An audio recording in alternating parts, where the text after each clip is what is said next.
Welcome to Verbal Pick Radio, where we give you a verbal image of life, and we are everyday people. Gotta give a shout out to them boys from the Six on the world tour, the Dirty South tour, putting it down, representing. Get the bag, homie.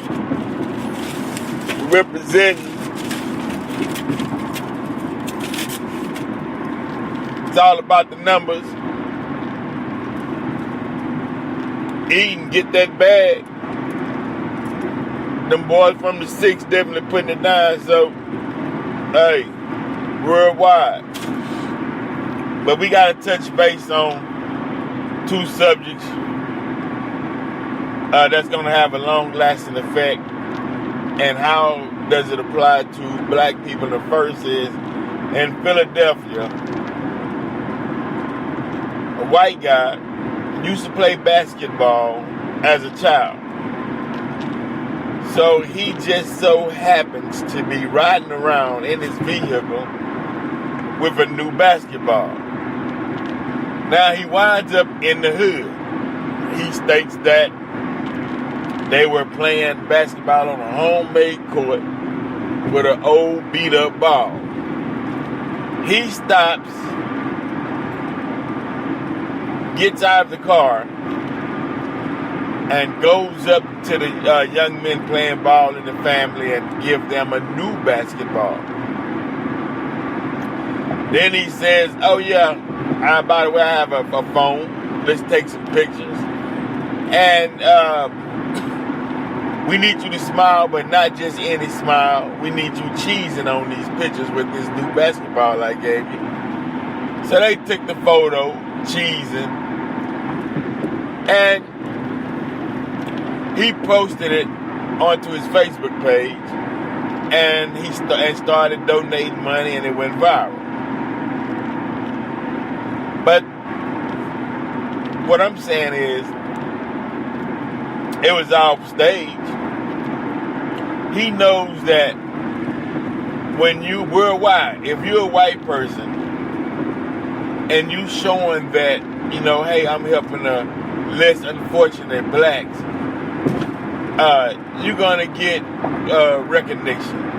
You're gonna get donations. You get so much attention because that's the perception that they perceive here in America. You're not doing anything unless you come to the aid of unfortunate black and brown people, the Mexicans in there too, Hispanics. A white guy come in and you know, give Hispanics some fresh drinking water or give them something to play with. They cheese too. You know what I mean? And they praise, thank you, Mr. White Man, for coming to our aid, because we as a people, we don't know how to come to the aid of ourselves. So without you, I don't know what we do. And that's the narrative. Let me run that back by you again. And it's the first one. He runs to the aid. It wasn't even aid. He's just driving with a new basketball in his vehicle. We wound up in the hood driving. He's like, okay, no, you don't live on that side of town, but you got a new basketball. You wind up in the hood in Philly. You see them playing, as he states, on a homemade basketball court with the old beat-up ball. He gives them a new ball. Then he tells them to pose for me. And he makes them, well, not makes them, but he asks them to do smile, to give me the grin, which they so clueless, they don't know what's going on. They just see a new basketball, and they young. And then you don't know the education that the mom had. Meaning, you don't know if she's aware of whatever tricks being played, but, you know, she served them up because, hey, and he knows the opportunity. Yeah, man, it's going to go viral. You know, I post this up, take some pictures, little black kid smiling. Hey, I'm the hero. Man, man, they're going to love me around the world. Matter of fact, now I'm starting to feel better about myself. And And it went viral, and there you have it. He's the world hero on the backs of poor blacks because he came to their aid and rescue because he's saying that there is no black man around that would even buy those kids or even give those children a new basketball. So he has to be the Santa Claus, the daddy, to come and aid the young black men.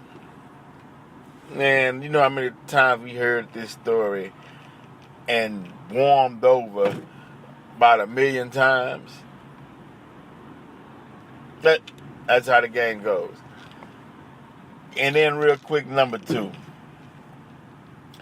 The guy that was bullied and they said he poured milk over his head and his mom videotaped him while he was crying, telling her and whatnot. Then the celebrities came out. Oh yeah, that was sad, man. Snoop came out after he broke away from what's the Jenner, Bruce Jenner. Snoop came out and his support and Tennessee Titans player, I forgot his name. I just saw the picture. He came out in support of him, and then people started doing backgrounds to the family. Found out that the mom posing with Confederate flag, that she's a racist.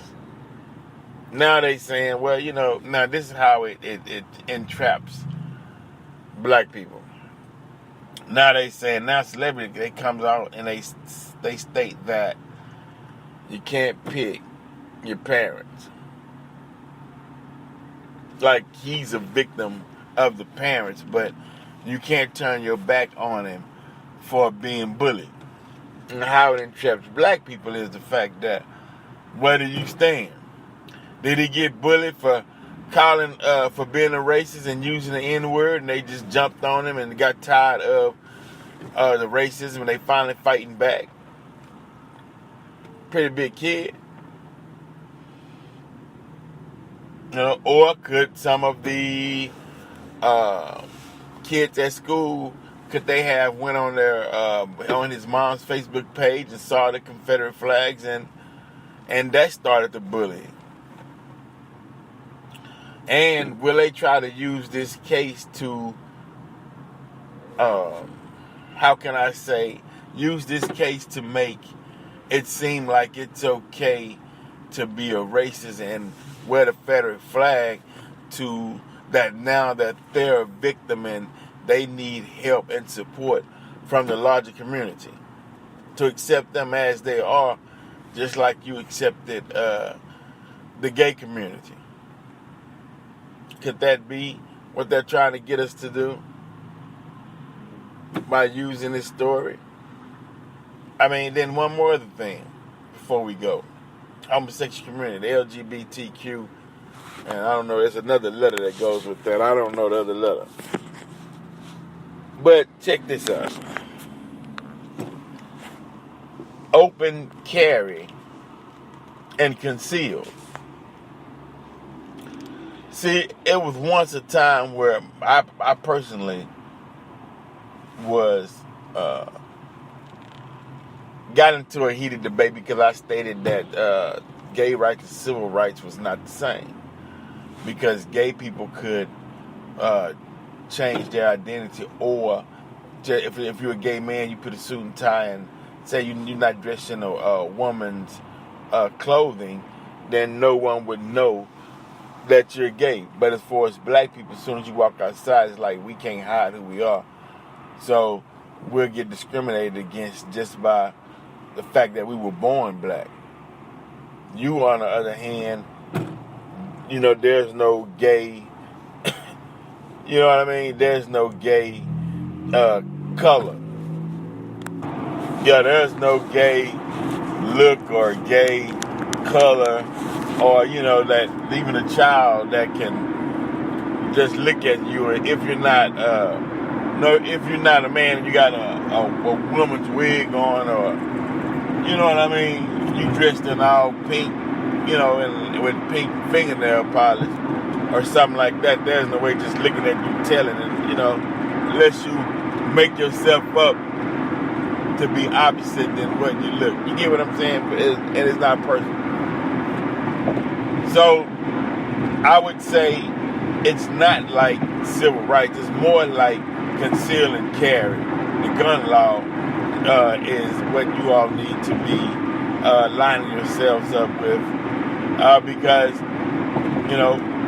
do you conceal the fact that you're LGBTQ, or do you open carry, just openly be you? It's like the gun law.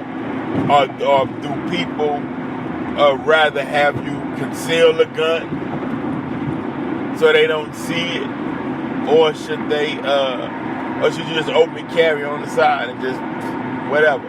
How would the general public feel going into places where you see someone just open carry with a gun on a holster or on a hip, or just exposed to the world? You got your child and you see this gun and you're like, what kind of image or emotion does that send through you?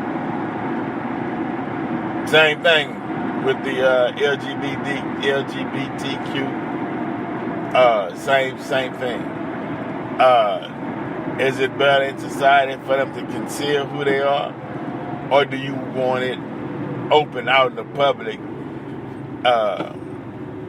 where you at a restaurant and say your children like, oh man, what should they be educated? I mean, I'm just asking questions, and I'm making a statement that it's better for you to have these discussions, let's say, on dealing with these subjects, but it is better to compare your plight with and listen, I'm talking about the LGBTQ community. It's better for you to align your plight with the open carry or versus having a weapon concealed than civil rights. Basically is what I'm saying, because our right to choose was taken away because of the color of our skin, meaning that at one point we couldn't choose which water fountain we wanted to drink from, because they gave us one to drink from. We couldn't choose which restroom we wanted to go to. They gave us one that said this, meaning they took away the freedom of choice.